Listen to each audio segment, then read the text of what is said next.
We're going out on video chat this morning. Maurice Leggett, the Bomber great, joins us, and he's got a lot of opinions, I understand. Clark's been watching you, our producer. You're shaking your head. First of all, Maurice, how are you, and where are you today? I'm wonderful. I'm actually in Winnipeg right now. I just finished a voluntary shift at a hospital in Stonewall, just outside of Winnipeg, 9 p.m. to 9 a.m. I just made some breakfast and got on with you guys. All right, good for you, man. Well, first, I think everybody wonders what's going on with you. Clearly, the Bombers probably could use a little bit of your edge and talent on defense. What's the status of Mo Leggett as we sit here today? Mo Leggett's still ready to play football at all times. If I get a call, I'll be more than happy to join the team, whether it's practice roster or immediate starting. But right now, I'm just, whenever a team calls, I'm ready. But I think we should clarify that you did finish up the Arena League season and won a championship there. Tell us a little bit about that, if you don't mind. Last year wasn't good for me, mentally and physically. Was worn out during the week, and just trying to prove myself with the Achilles tear, and it was just a bad job of managing my body as an athlete, and just mentally it was bearing down on me, and I was just hesitant about playing football next season. And once that started bearing down on me and the season was over with, I talked with O'Shea, and it was best for us to part ways. And I'm down in Jacksonville, and the head coach of the Albany Empire, I played from the year before I came to Winnipeg, and I was actually in the same position of thinking about retiring. And he asked, "Do I want to win the championship?" And I just said anything for him. And he's like, "You're gonna come out there and ball immediately." So now, just to get caught up on where you're at, you're looking for an opportunity, would accept an opportunity. You watched that Winnipeg game on Saturday. How did that get away from the Bombers? I just watched some highlights. I was actually volunteering at the hospital all week. So when I saw the final play, I was trying to figure out how it got that close so fast. And just looking at it and just looking at the highlights, they weren't playing to win. They were playing not to lose. And it's always disturbing for me, especially I've played with those guys, and I know what's going on in the back office, and it's just like, oh man, I'm lost for words. And once there's a guy that actually steps up and says this has to change, then those fourth quarter comebacks, they're going to be more frequent. Hey Mo, Abu here. As a Winnipeg alumnus, I'm watching that last drive, and I'm thinking this. I don't know how much you can say about this. I'm not looking to get a job on defense anywhere, but I'm just saying, come on, bring somebody, do something. What's going on? I got to be careful. You know what I really want to ask, I think. But when you're back there and Ask it. Ask it, he said. and the defensive call comes in, and you're playing four deep, and that there's still 8 minutes left in the game. Let's run our defense. We've been doing this, that, and the other thing. What goes on in your head, and how when you don't agree with the defensive call, and how does that snowball as the calls keep coming in? Not wrong, because Richie Hall is a successful man. He's done a lot more than you and I have. But you know what I'm saying? Like, what goes on in your head when, or in the huddle there, because those guys, when that starts snowballing, or does it? Too many mouths, too many opinions. And when I hear a call that I don't like, I don't just go out the way and say, this is wrong. I talk to my teammates. Do you agree with this? What do you like to run? And just me as a leader, that's what I was asking. And then I would go to coach and say, the guys are not comfortable in this. They're not. We should run this. And me being experienced, this year was my 12th year playing professional football. I think I should have an opinion, but the guy that's leading always get hits at the stake. So. Like, just too many mouths, too many people want to be in that spot where Richie is.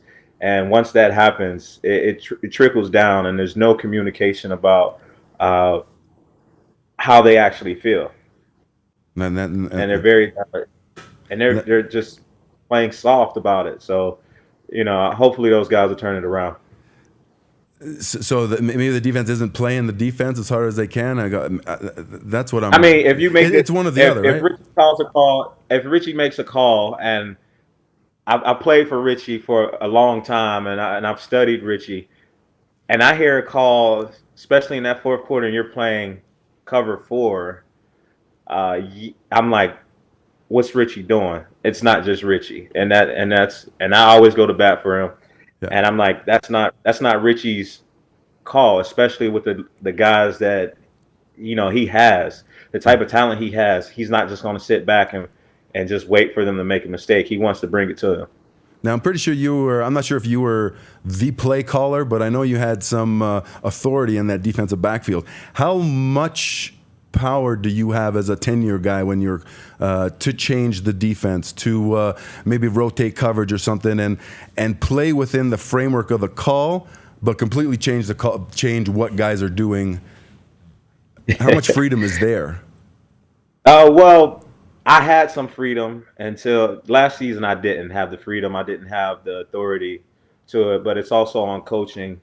And the past 2 years, when I had Tony Missick, I had a lot of authority in there, and he let the veterans lead the way because we're the ones out there playing. And if we don't feel comfortable, then we're going to change it. And that's just the amount of time that you spend together, just off the field. And our play showed for it. Richie makes a call. We didn't like it. We ran the call, but as soon as we got off the field, we're saying, don't call that anymore. And, Tony Missick would talk to Richie and say, no, we can't do that. They're not right. Or if someone's beat up, we're not going to put them in a coverage where they're vulnerable. And that was where I stepped in, and we actually made plays, and we were setting records for takeaways those 2 years with him. Yeah, because I And mean, there's yeah, there's a watching. drop. There's a drop. You got a coach. When you got a coach that's not willing to do that, or if someone's afraid to step on someone's toes, then that's where the issues become. Because we all want to win. We all want to win, but there's ways about doing it and talking. Say this is not right. Yeah, I mean, we're talking about who's to blame. Nobody's to blame. What I watched was Montreal go down and make plays. The defensive players made the plays within the framework of the call. Everyone did what they were supposed to do, and Montreal won the game. That's what I think I may have thought that I was kind of setting you up for a trap there, but Montreal played a No, good game. it's no trap. It's no trap. The great coaches that I've been around, especially the one in Albany that coached me in the arena, he always said, when we win, it's because of us, but when we lose, it's because of him.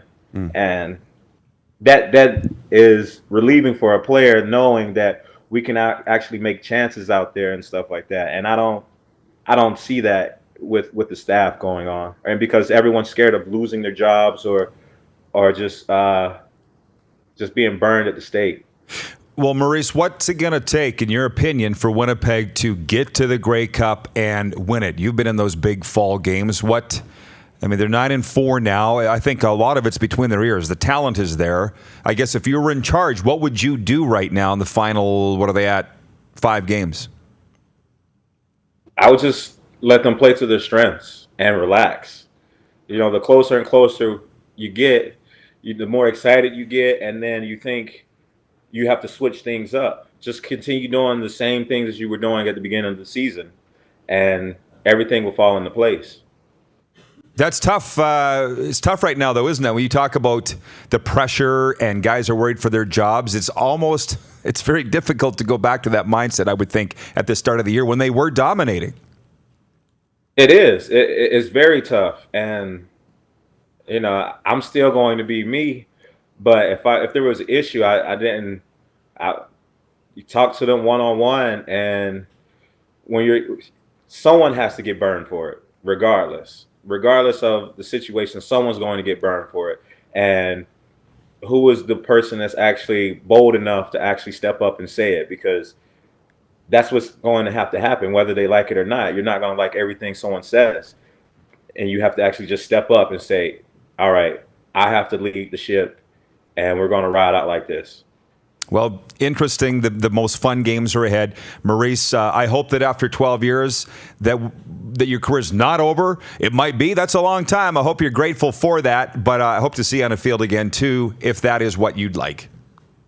I'll be on the field no matter what league. Arena is still growing. They're rebranding and they're growing. It's an amazing game, but I just want to play football, and I will continue to do that, whether it's AFL, NFL, or CFL. Well, we know you got a lot to offer. Maurice, thanks for the time this morning. Appreciate it. Good luck. All right, thank you.